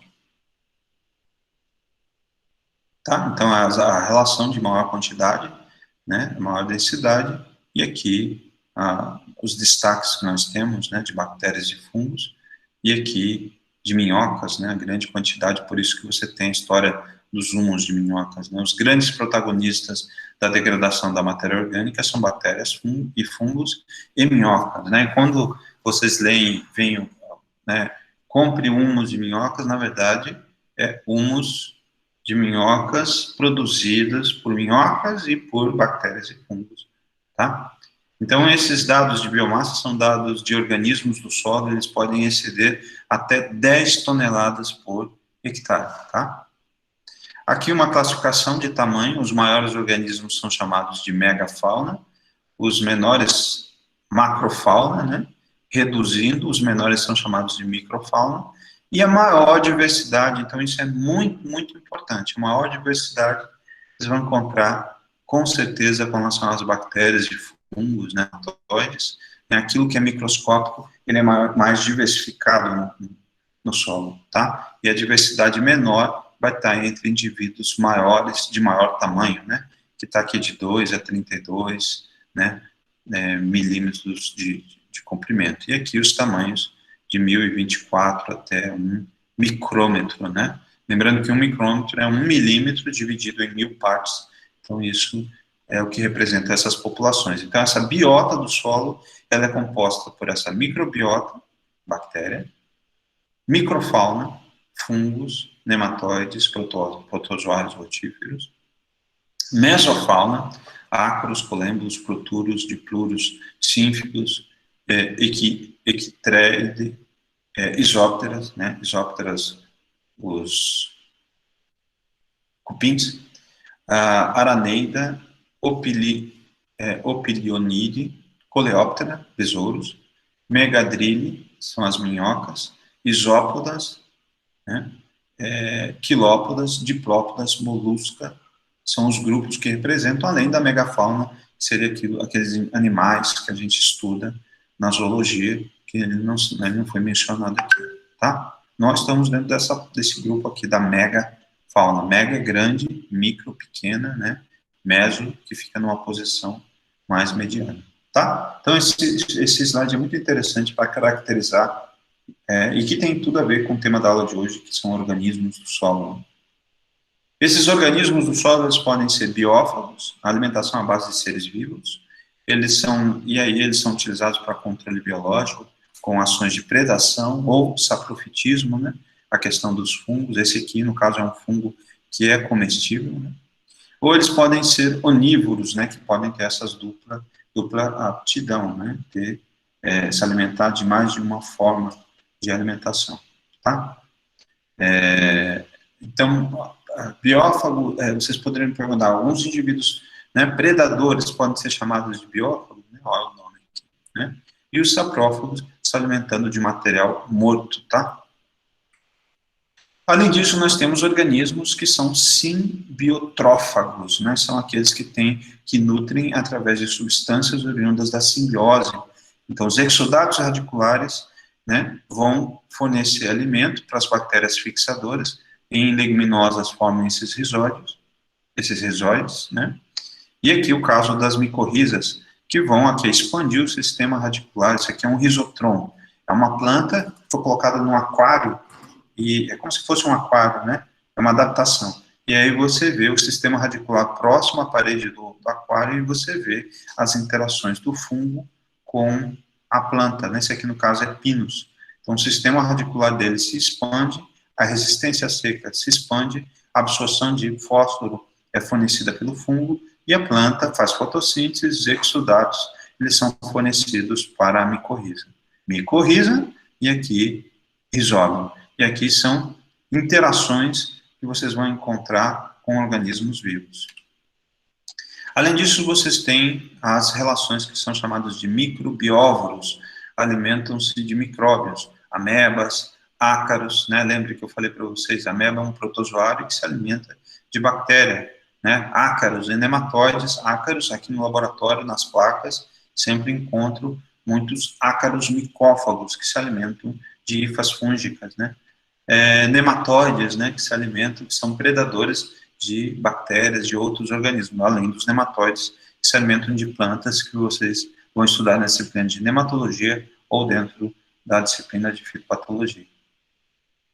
Os organismos chamados de fungívoros, né, na verdade é uma adaptação, né, de microbióvoros, que eles se alimentam de fungos, né, ácaros e nematóides têm essa propriedade de se alimentar de fungos. Existe uma grande diversidade de organismos do solo, que tem uma variabilidade, né, entre os organismos, e eles podem ser medidas de vários níveis taxonômicos, como família, gênero, interespécies e outras, ou em termos de determinadas características genéticas e fenotípicas, tá? E aí, essas classificações, né, essa variabilidade desses organismos, eles têm algumas características específicas, características morfológicas, características bioquímicas, fisiológicas, simbióticas, que eu já acabei de definir para vocês, né, que vão explicar o posicionamento taxonômico. Às vezes eu preciso desses conjuntos de características morfológicas, bioquímicas, fisiológicas, simbióticas. Eu preciso de todas essas informações para posicioná-los em determinado nível taxonômico. A diversidade microbiana, eu posso ter uma diversidade, ela pode ser dividida de 3 tipos, né? Na verdade aqui, né, ela tem outras categorias de diversidade. A diversidade alfa, ou diversidade local, é o número total de espécies de um determinado local, um determinado habitat. Se vocês pararem para pensar a quantidade total de micro-organismos que vocês vão pegar lá na armadilha Pitfall, isso pode ser chamado de diversidade alfa, né? Diversidade alfa ou diversidade local daquele grupo de organismos, né? De mesofauna, né? Que a gente viu aqui, ó, né? De macrofauna ou mesofauna presente, né? Talvez lá na Pitfall vocês vão ter indivíduos pertencentes à meso e da macrofauna. E aí você pode ter a diversidade alfa desse grupo, tá? Utilizando essa técnica. A diversidade gama, a diversidade chamada regional, é o número total de espécies observados em todos os habitats. Então, se vocês realizarem um trabalho de levantamento em habitats diferentes, né, em formas, até mesmo eu faço um desdobramento aqui, se você quantificar num sistema de fruticultura, num sistema de cultivo extensivo, cultivo de pastagem, né, tendo um número de representações de amostras dessas armadilhas que eu estou falando para vocês, eles podem dar informações, a quantidade de indivíduos e essa comparação de indivíduos. É claro que possivelmente eu tenho menos indivíduos num determinado tipo, por exemplo, dentro da área de agricultura, do que dentro de uma floresta, quando eu instalo essa armadilha, né? Então, a diversidade gama pode ser que eu esteja errado. Às vezes o seu sistema de produção é tão bom que você mantém essa diversidade dessa meso, né, dessa quantidade de organismos presentes nesse local, a ponto de você ter uma grande quantidade de indivíduos. Então, se eu pego e analiso, coloco essa armadilha e pego sempre formigas, tudo é formiga, isso é um problema, porque você está vendo indivíduo, você não está vendo diversidade. Você está vendo uma grande quantidade de um indivíduo de uma mesma espécie. E uma grande quantidade de um indivíduo de uma mesma espécie, ele está reportando uma relação de desequilíbrio. Pragas são desequilíbrios dentro dos sistemas, dentro da agricultura, por exemplo. A diversidade beta é uma mudança, né, de espécies ao longo de um gradiente ambiental, tá? Então, você faz uma coleta de materiais dentro da estação de seca, faz uma coleta de materiais, emprega um desses métodos que a gente tem para análise da biologia do solo dentro do ambiente, dentro de um período de seca, depois de um período de chuva, e vê a diferença que ocorre com relação a essas abundâncias, essas quantidades. E aí eu tenho uma informação sobre a diversidade beta. A ocorrência dessa abundância e diversidade é vital para a funcionalidade do solo, onde diferentes organismos possuem diferentes características fisiológicas e ecológicas, e, consequentemente, a ocorrência dos mais diferentes processos de solos frente às variações ambientais. Então, essa quantificação e essa observação, ela vai auxiliá-los a interpretar melhor o que o ambiente está falando, dizendo a respeito, tá? A ocorrência dos mais diferentes, a heterogeneidade desses solos, eles são diferentes diferentes habitats, e aí vocês vão ter uma diversidade de tipos diferentes, serão variáveis, e a abundância também será variável. Então, um exemplo que nós temos de diversidade eu coloco aqui para vocês com relação ao bacilos. O bacilos e a diversidade funcional dessa bactéria é bastante elevada, ocorrendo até mesmo em espécies do mesmo gênero, que é esse caso. O Bacillus polymixa, por exemplo, ele tem uma função de fixação de nitrogênio. Já o Bacillus thuringiensis é uma bactéria que ele tem uma ação inseticida, então a gente sabe que o BT, o milho BT, ele tem a ver com a inserção da expressão de uma proteína dessa bactéria dentro do milho, que quando a lagarta come, ela morre, né? Que tem uma ação inseticida, né? Uma planta transgênica com a expressão de uma proteína oriunda de Bacillus thuringiensis, ou aplicação de Bacillus thuringiensis, né, sobre a superfície da folha da planta, para ter uma ação inseticida e outros bacilos que a gente encontra. O Bacillus anthrax é um patógeno muito importante em animais, né?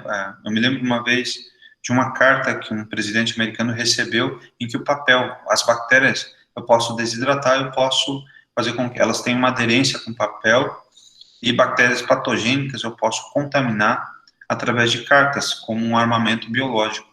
Então, o presidente americano recebeu com esse Bacillus anthrax, e ele provoca hemorragias internas e uma morte, né, uma ação muito aguda, né, nos indivíduos que são infectados por aguda a crônica, né, nos indivíduos que são infectados por essa bactéria, né. Aqui uma outra função, outra diversidade funcional do Bacillus que pertence ao mesmo gênero.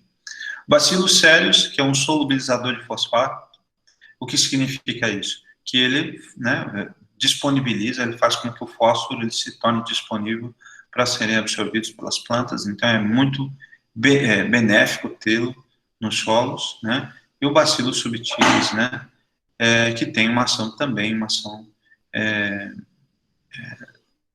antimicrobiana também, que seria essa função. Aqui, algumas ilustrações do Bacillus anthrax, thuringiensis, Bacillus cereus, e aqui em microscopia de transmissão, né, Bacillus polymixa.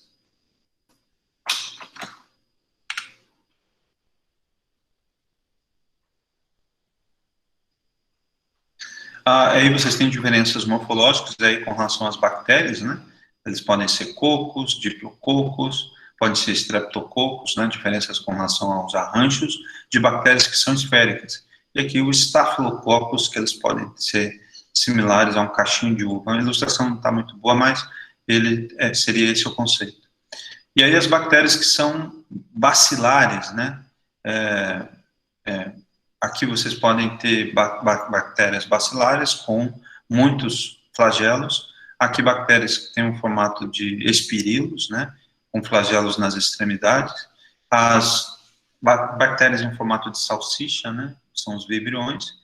E aqui as bactérias chamadas esporas bacterianas ou endobactérias, né, endospóricas, bactérias endospóricas, que tem uma cápsula de proteção da sua célula a essas condições mais extremas. E aqui os bacilos, né? Na verdade, isso aqui também é um bacilos, que vocês vão encontrar de diferença morfológica da bactéria. A ecologia é um estudo dessas relações estabelecidas entre os organismos, né, com o ambiente em que vivem, e esses organismos eles são representados por uma população, que é esse conjunto desses indivíduos nessa espécie. Usando diferentes técnicas, como eu falei, né, eu posso detectar essa população no meu solo, por exemplo. E aí, quando a gente fala ecologicamente, é importante definir o que é população, né, conjunto de indivíduos, comunidade, que é um conjunto de populações que vivem no mesmo local, e esse ecossistema, que é uma comunidade de mais ou de mais fatores abióticos, né, que possam estar relacionando como temperatura, pH,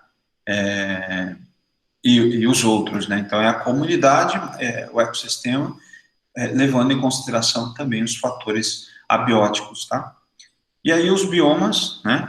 Como a gente vive aqui, o bioma cerrado, né, tem como unidade biológica o espaço geográfico, cujas características específicas são definidas por um macroclima, uma fitofisionomia, e aí nós temos as fitofisionomias, né? Campo sujo, campo limpo, cerradão, veredas, são tipos de fitofisionomias típicas que é extremamente essencial. Vocês vivem no bioma cerrado e não saber sobre o bioma onde vocês vivem é uma forma de despertencimento, né? Vocês pertencem a esse bioma, vocês nasceram aqui no estado de Goiás e o bioma do estado de Goiás é o cerrado. E entender esse bioma, as características, eu faço um convite a vocês se aprofundarem a isso, e isso é um símbolo de pertencimento, um símbolo de orgulho da sua origem, da onde você veio e do que você é, do que representa o goiano, o Felipe, a Daniele, né, o que representam vocês, tá? E essa biosfera é um conjunto de todos os ecossistemas que vocês encontram, né, dessas diferentes comunidades, que é uma forma de você caracterizar e representa o local onde você convive, essas variações que vão estar intimamente ligadas com a diversidade microbiana. Então, os estudos ecológicos envolvendo os micro-organismos são relativamente recentes e as observações desses macro-organismos, eles são utilizados para estudos, né, juntamente com os micro-organismos, os indivíduos grandes e os indivíduos pequenos, e no solo, os micro-organismos, eles desempenham um papel de grande destaque, né, e que a gente vai, no decorrer da disciplina, falar muito sobre isso. E esses efeitos, né, benéficos desses micro-organismos, eles, se pudesse definir isso, um deles seria o estímulo do desenvolvimento vegetal, a questão nutricional. Nutrientes são muito relacionados com a presença de população microbiana na rizosfera. A degradação de compostos orgânicos, ciclagem biológica, produção de humus, carga elétrica, né? Lembrem que eu falei para vocês. A questão do antagonismo com patógenos, alguns organismos, eles competem por sítios de parasitismo, e aí esses micro-organismos, eles impedem com que essas populações de pragas, de patógenos estejam presentes, e aí reduzam essas populações nas áreas de cultivo. E os efeitos maléficos, né, também, né, dos micro-organismos seriam as competições pelos nutrientes, ao invés da planta absorver, os micro-organismos vão competir por esses nichos. A geração de formas que são móveis, que podem ser lixiviadas, né, então você deixa o elemento disponível, e você sabe que o processo de lixiviação é esse escorrimento superficial, né, pelo perfil do solo, de alguns nutrientes, que muitos desses nutrientes você pagou, você comprou para incorporar nesse solo, para que a planta cultivada absorva. E aí desvia um pouco do circuito, do sentido que era para a ocorrência e a absorção dessa planta. São causadores de diversas doenças, né, alguns desses micro-organismos, lembrando, esse micro-organismo ele vai mudar de status, né, então lembre, é uma causa e efeito, uma mesma população de uma planta numa mesma área, isso favorece uma determinada espécie de micro-organismo, esse micro-organismo ele coevolui com essa planta, e coevolui significa, ele tem uma íntima relação com o vegetal, e aí, a partir dessa íntima relação, ele consegue conectar e quebrar mecanismos de resistência da planta e causar uma relação de doença. Então, uma doença, ela não ocorre, então a grande maioria gravem bem isso na cabeça de vocês. A grande maioria dos micro-organismos, eles não causam doenças nas plantas. A grande maioria dos micro-organismos, eles têm relações, eles vivem, só que são respostas a uma ação antrópica. Então, o desequilíbrio fez com que ele mudasse do status de ser um micro-organismo e passasse a ser um fitopatógeno. Da mesma forma, de doenças em humanos, doenças em animais, eles são frutos de desequilíbrio ambiental. Então, um vírus, uma bactéria que acomete, que causa uma doença no homem, ele foi fruto, nós estamos pagando pela consequência dos nossos erros, de não conseguir entender essas inter-relações que existem entre os seres e entender que a espécie humana, de modo algum, ela embora a gente coloque como o topo da cadeia alimentar, como o ser mais essencial que existe no planeta, mas nós não somos os seres mais essenciais que existem no planeta. Nós somos, a partir do momento que nós conseguimos entender que tirar uma visão heliocêntrica, né, uma visão centralizadora de que a espécie humana é a mais importante de todas as espécies, né, quando a gente vê um ratinho da vida falando para que a gente vai proteger diversidade biológica em ecossistemas, ou emitir opinião sobre coisas que não tem a mínima opinião possível e vergonha alheia, né? E que às vezes a gente percebe muitas pessoas com falta de conhecimento emitindo opiniões extremamente absurdas, absurdas no sentido de que estão conectadas à ignorância, né? Então, ignorância, é um absurdo, principalmente no mundo atual, onde a gente tem tanto acesso à informação, onde, às vezes, ser ignorante é um processo de decisão, um processo de escolha.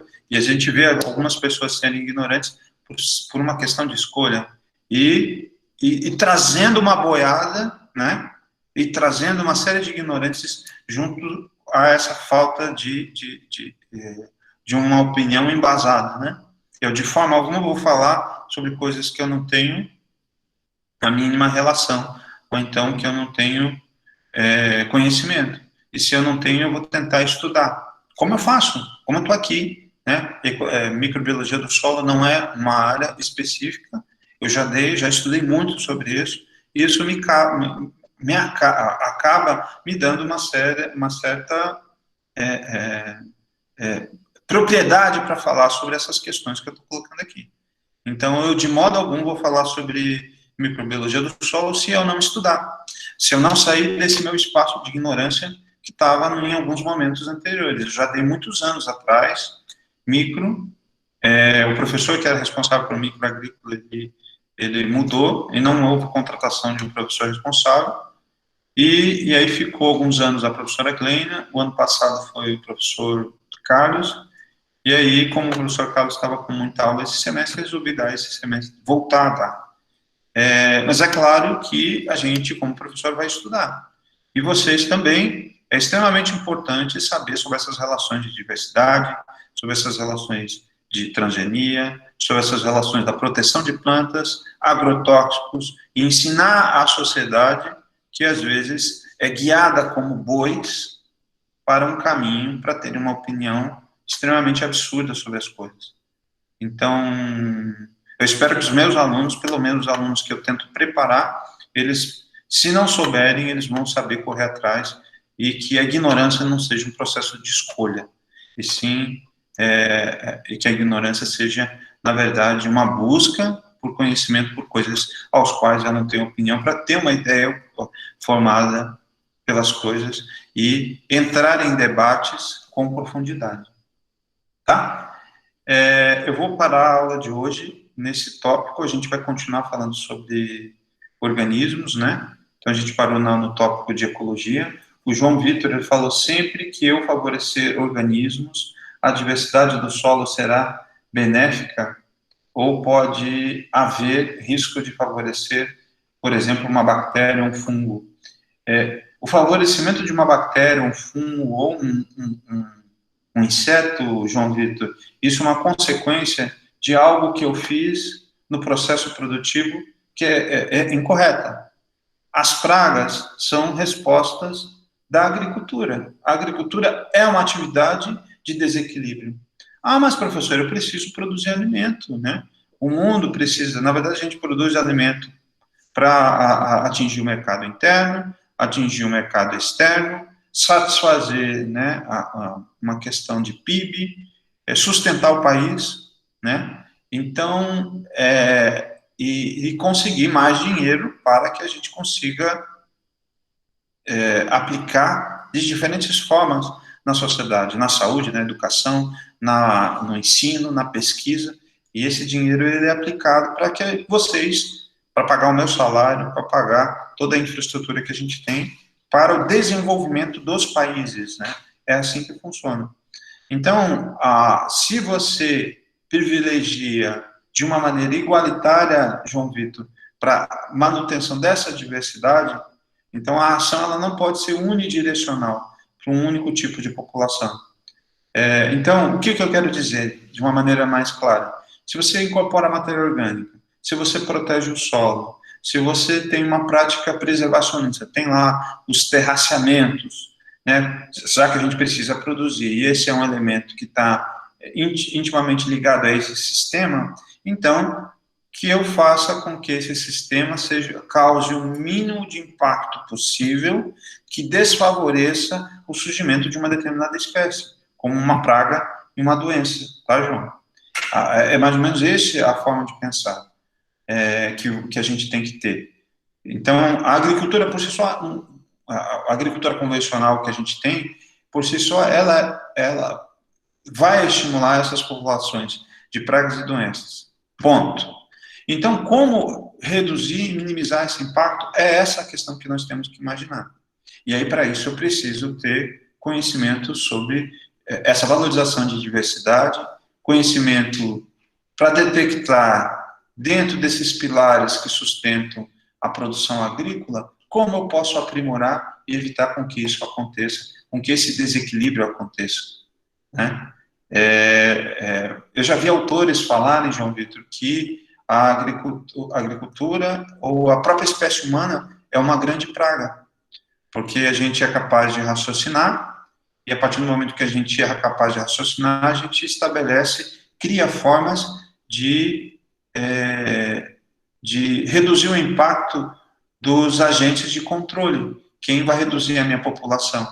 Então, a minha espécie, ela aumenta, mais, eu vou ter que destruir mais áreas para construir habitações, casas, eu vou ter que ter mais empregos, eu vou ter que ter salário para sustentar esses grupos, cada um de vocês vai casar, vai ter que ter uma área geográfica que vai ter que ser devastada para construir a casa de vocês. É uma coisa que faz parte do sistema, mas é um ponto que a gente tem que imaginar, de entender que vocês, como elemento do sistema, como pensar em formas mais sustentáveis dentro dos espaços que a gente habita. Não só além da questão de locadores de informação, mas sim dentro da agricultura, dentro do nosso cotidiano, dentro da nossa vida, como nós, seres humanos, termos atitudes menos impactantes como uma ação de uma praga, né? Uma ação que a gente observa, como a gente vê na agricultura, esse mesmo conceito, tá? Não sei se eu respondi para você, João Vitor. Beleza? Então, eu dei 2 horas de aula hoje, vou salvar esse vídeo, e aí eu gostaria que vocês já começassem, eu vou colocar o vídeo, algumas aplicações no módulo 2 sobre o pitfall, a diluição em série, como precisa fazer no laboratório, não dá para fazer aqui, mas o pitfall dá para vocês fazerem. Vocês podem calcular a abundância, aquelas diversidades que eu falei na aula de hoje, e aplicarem isso dentro de entenderem onde vocês estão morando agora, né? E entenderem a forma de aplicação, tá? Então, vou colocar aqui, dia 21/05. Então, eu vou colocar aqui presença para quem me aturou até o final, né? Então, Vou colocar aqui o nome do Augusto Daniele.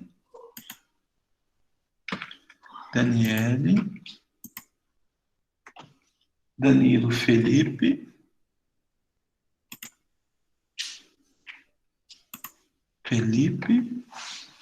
João Vitor, João Luiz.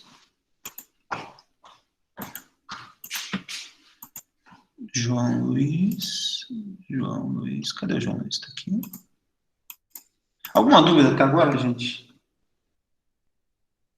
José Henrique Fonseca e Vanessa. Vanessa e o Wanderson. Aí, Wanderson. O Wanderson sempre está presente aí.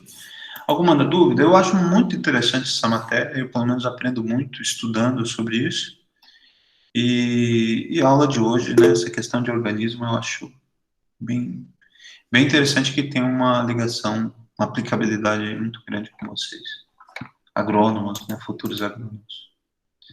E então até a próxima e até semana que vem, início do módulo 2. E bom final de semana para vocês, bom descanso e obrigado pela paciência e atenção de vocês, tá?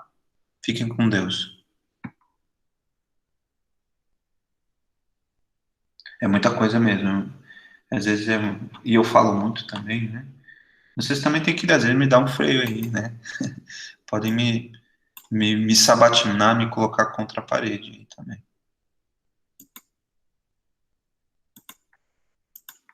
Tá bom?